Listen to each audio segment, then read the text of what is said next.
Hey. Hey, where you going? Where you going? So we're finding out Odin doesn't never see my camera and it's getting him all hyper. He's so... Alright, shut up. So the original plan for this video was to just show you guys what it's like living in the woods during the fall season. The leaves are changing. It's North Georgia, so the leaves are beautiful right now. But I actually got a surprise guest from a random lady that me and Lexi see walking up and down the mountain every so often. Every time me and Lexi pass her, we can't help but notice how big her legs are. I kid you not, her legs are the biggest and the most muscular legs I have ever seen on someone over the age of 40. So when she walked up to me, I thought I was filming Odin, empathize on the thought, because halfway through our conversation, I thought I was still recording. So I clicked off the record button, which actually I turned on the record button. So I actually have half the conversation of talking to her where she goes into a little bit about what she does to be 74 years old and walking up and down the mountain.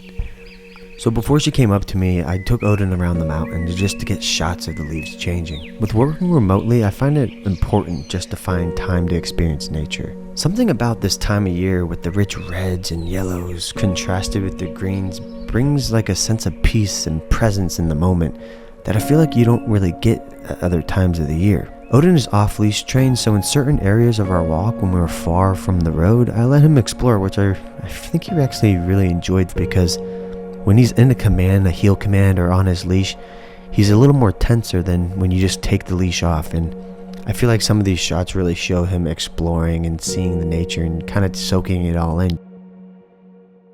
I really wish I had recorded my full conversation with my neighbor, and to be completely honest, I'm not even sure how close she lives to where I am. She said she lived over the hill, which that could be a bunch of different houses, but for the sake of this video, I'm gonna call her my neighbor. Like I said, she was 74 years old, and she went into how she was a weight trainer in her early 20s and how she doesn't even worry about too much of diet.